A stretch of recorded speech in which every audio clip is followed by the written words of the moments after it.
want an answer or as to why we don't at this point in time, or what we're looking at for the future? I would love that if you're able to provide that. I have no idea why it was removed from. So if this was a regular board meeting, I would be the one who would speak on this subject as the superintendent to try to give some background as to why we don't have PE specialists in the building anymore. We haven't had specialists here for 10 years, and that's because of the budget. And when it came time to make that terrible decision about how we were gonna balance our budget after 2008, when we hit the skids on that recession and fell off the cliff for about the next 6 years, 7 years, it was down to second grade teacher or PE teacher. No, there is nobody, I don't think, on this board that would argue with anything you've had to say. It is absolutely something we wish we could do. Our teachers have gotten some training in 2 different things with PE, the physical motion of PE and being able to do the best they can with all they have on their plates, but also the social emotional aspects of unstructured time and actually learning how to play. In fact, through special education funds, this district used to have what was called Playworks, which is not PE, it's actually teaching kids how to be in unstructured time together in a healthy manner. Through all kinds of budget cuts, including the budget cut that we're gonna see for next year, it is just impossible at this time. Even, I'm very grateful that 330 people would sign up for a petition, because you're not gonna get any argument from me or my staff. It's just impossible. And so, I don't know if you know, but we have a $1.4 million budget shortfall for next year. We presented a balanced budget to the board on Wednesday. Shirley Lewis, our business manager, and myself presented a balanced budget. That balanced budget included 5 cut school days in June of 2019. So it's really kind of impossible to think about adding anything back at this point, because we actually have to borrow from ourselves almost $1 million to do that. And we don't have enough staff to cut staff to make up that deficit, let alone even 1 teacher hired to go between 2 schools. And what do I do with my other 2 schools? Well, I'd have to have 2 teachers to go through 4 schools. That's $220,000. That's 2 more cut school days. Or what other teachers would I cut? So I'm just giving you a little window into, we absolutely support movement, health, and wellness for kids on the one hand. And on the other hand, our state hasn't seen fit to even mildly come up with the money for that mandate from 10 years ago. And in fact, it's so on ice right now, 2020 is laughable to a superintendent at this point. Because there isn't going to be any more money. In fact, we're looking at a $2 billion shortfall for the next biennium statewide. So we're going to see more cuts. I just wish that there was some way that our legislature would actually say and see what you say and see. You have it right. You have it right. They have it wrong. Julie, well, I did sign the petition. Thank you for doing that. We have a new administration coming up next year. In different administrations, Ms. Gray has done an amazing job with the time that she has had. It is my belief that we can do things better. I mean, you're not the only 330 parents.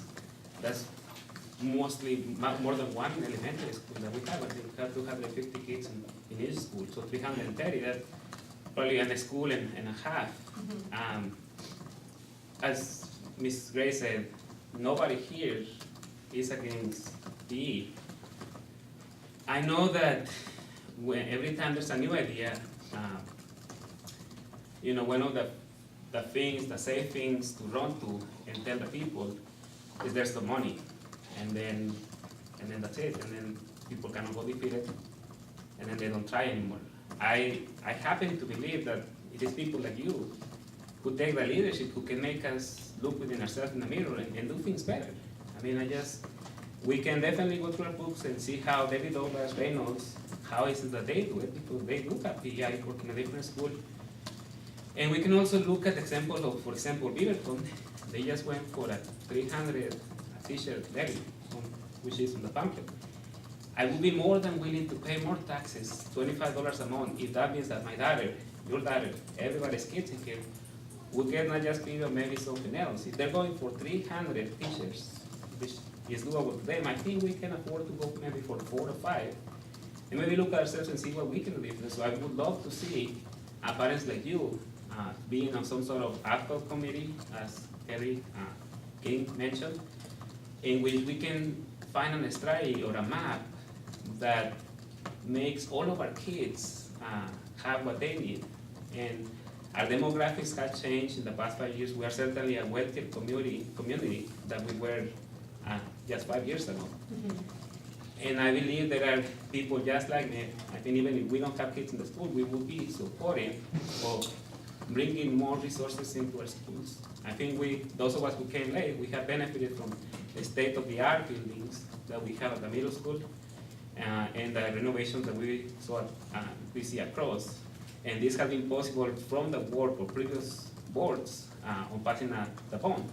I think our challenge, our generation right now, is to make sure that we staff those buildings and the state-of-the-art as well, so that families, when they look at Parkrose, they see possibilities and opportunities rather than a place of, it's always no, and no one can participate. So I would be more than happy to be part of a committee for next year in which we explore the opportunities that we have so that we can make sure not just PE, but there might be other ones. So that we can be proud to say at least Lord Parkrose, if we all work together as a team to make sure that everybody gets a 21st century kind of education in here. Well, and thank you, Eric. I'm proud to say that I live in Parkrose, and I'm proud to say that kids in Parkrose go to Parkrose schools. We have done a phenomenal job. If you look behind you on the chalk on the whiteboard, Measure 5 passed in 1990. It was implemented in 1991-92. That was followed by Measure 50 in 1997. That was another redo on property taxes. Urban renewal came in, and in Parkrose, Airport Way, on the way to the airport, Cascade Station, those are all urban renewal projects, meaning that this district does not get any funding from that land. Wealthy land. The legislature, because they were not funding school districts, decided to put in equalization, which is what this chart talks about. Every child in Parkrose has a number, a dollar amount assigned to them. If they're an English language learner, they get 1.5 child worth.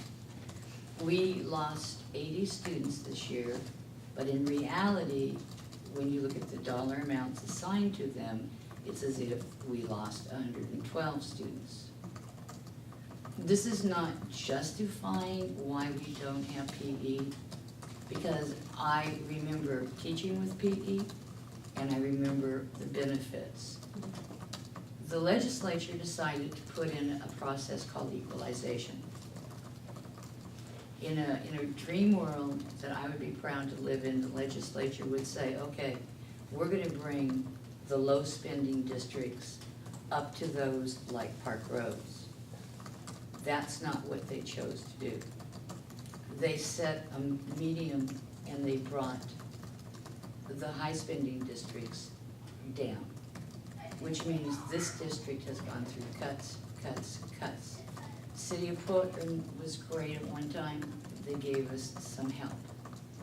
Then you had the art tax become a reality. And that's how we got back music at the elementary levels, though it only pays for, what is it, Sarah, 2 of the 3. 3 out of 4. The other one we paid for. We pay for the other one. The other piece of information, and this goes for everybody in the room. If you remember, and I don't think you were here yet, Julie, we listed the legislators who represent Parkrose, their phone numbers, their email addresses. We are in a box. We have very few budget items that we have control on. It's either mandated by the state, it's mandated by the federal government, it's mandated by the art tax. We have little wiggle room that we can move money around in. Sarah has been going to town hall after town hall after town hall. The board has been meeting with our legislators, and Dave has been in close contact with Barbara Smith Warner and talking about the needs we have. There are some things that everybody in this room can do to help this district out. Do you wanna? Oh, yeah, so, when I got on the board, I had a lot of questions and really